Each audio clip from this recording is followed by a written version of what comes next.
सांस फूलने को डिस्पेनिया कहते हैं। इस स्थिति में फेफड़ों में पर्याप्त मात्रा में हवा नहीं आ पाती। हृदय और फेफड़ों में किसी तरह की समस्या के कारण सांस लेने में दिक्कत हो सकती है, जबकि कुछ लोगों में अचानक से ही सांस फूलने लगती है। हेलो फ्रेंड्स, मैं हूं मीरा और आप देख रहे हैं साइंस मैनिक। यदि आपने अभी तक हमारा चैनल सब्सक्राइब नहीं किया है तो तुरंत करें और बेल आइकन भी ऑन करें ताकि हमारी सारी अपडेट्स आपको मिलती रहे। सांस फूलने का इलाज आप घरेलू उपाय की मदद से भी कर सकते हैं। दरअसल सांस फूलना कोई बीमारी नहीं है, हालांकि यह किसी बड़ी बीमारी का लक्षण जरूर हो सकता है।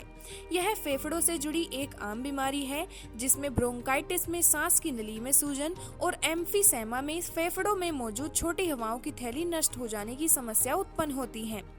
सांस फूलने के घरेलू उपाय असरकारी भी होते हैं और इनसे कोई दुष्प्रभाव भी नहीं पड़ता। तो चलिए जानते हैं कि सांस फूलने के घरेलू उपचार क्या हैं। ओवरवेट होना या मोटापा, धूम्रपान, वायु में मौजूद प्रदूषण, अत्यधिक ठंड, कठिन व्यायाम और एंजाइटी के कारण सांस फूल सकती है। इसके अलावा अस्थमा, एनीमिया, हृदय का ठीक से काम न करना, फेफड़ों में कैंसर और टीबी की वजह से भी सांस फूल सकती है। सांस फूलने की दिक्कत को कंट्रोल करने के लिए गर्दन और कंधे की मांसपेशियों को आराम देना चाहिए। इसके लिए 2 बार नाक से धीमी सांस लें और मुंह को बंद रखें। जैसे सीटी बजाते समय हमारे होंठ होते हैं वैसे करें। अब धीरे से होठों से सांस छोड़ें और 4 तक गिनती करें। अगर फेफड़ों में हवा फंस गई है तो वो भी इस उपाय से निकल जाती है। पेट से गहरी सांस लेने से भी सांस लेने की दिक्कत को दूर किया जा सकता है। इसके लिए लेट जाएं और दोनों हाथ को पेट पर रखें। अब नाक से गहरी सांस लें और पेट को फुलाते हुए फेफड़ों में हवा भरें। कुछ सेकंड के लिए सांस को रोक कर रखें। धीरे धीरे मुंह से सांस लेते रहें और फेफड़ों में भरी हवा को बाहर निकालें। 5 से 10 मिनट के लिए ऐसा दोहराते रहें। एक अध्ययन के मुताबिक यह संकेत मिलते हैं कि कैफीन सांस की मांसपेशियों को आराम देता है। इससे फेफड़ों के कार्य में सुधार आता है और वे लगभग 4 घंटे तक अपना कार्य ठीक तरह से कर पाते हैं। सांस फूलने के घरेलू उपचार के रूप में ब्लैक कॉफी पिएं, लेकिन वो भी सीमित मात्रा में। भाप लेने से नासिका मार्ग खुल जाता है, जिससे सांस लेने में आसानी होती है। भाप की गर्मी और नमी भी फेफड़ों में जमे म्यूकस को तोड़ सकती है, जिससे सांस लेने में हो रही दिक्कत को कम किया जा सकता है। एक बर्तन में पानी भरें, उसमें पुदीना या फिर यूकेलिप्टिक ऑयल की कुछ बूंदें डालें। एक कपड़े से सिर को ढककर इस बर्तन से थोड़ा ऊपर रख लें और पानी की भाप लें। ताज़ा अदरक खाने या गर्म पानी में अदरक डालकर पीने से भी सांस की नली में संक्रमण को कम किया जा सकता है, जिससे सांस फूलने की दिक्कत को भी आराम मिलता है।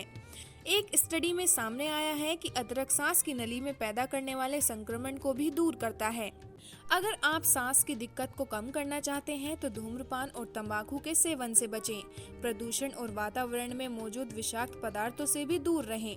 मोटापा घटाएं और हाई टेम्परेचर में व्यायाम करने से बचें। संतुलित आहार और 8 घंटे की नींद से भी सांस से संबंधित दिक्कतों को ठीक किया जा सकता है। हमारे लिए सबसे जरूरी सांस है। सांस बंद तो जिंदगी खत्म।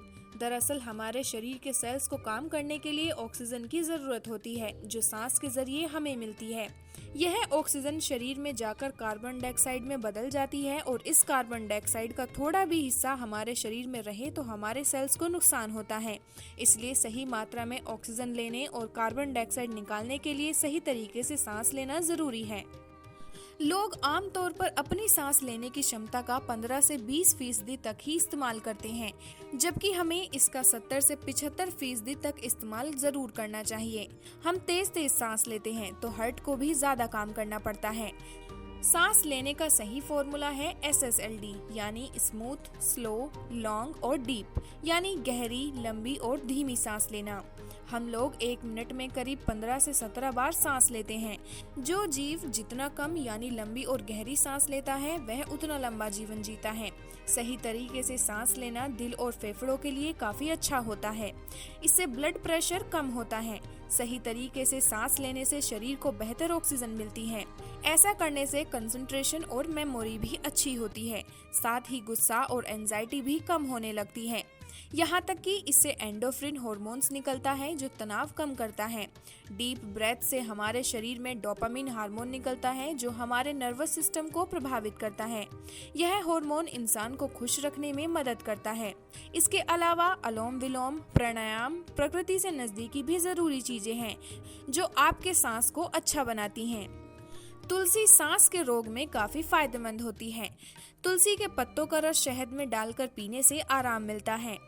रोफ्लेयर टैबलेट आपके फेफड़ों में हवा का प्रवाह बनाने में मदद करता है, यानी इन एयरवे की मांसपेशियों को आराम देता है। इससे हवा अंदर लेना और बाहर निकालना काफी आसान हो जाता है। इससे आपकी छाती में जकड़न, सांस लेने में तकलीफ, घरघराहट और खांसी जैसे लक्षणों से राहत मिलती है। यह आपको रोजमर्रा के कामों को आसानी से करने में मदद करती है।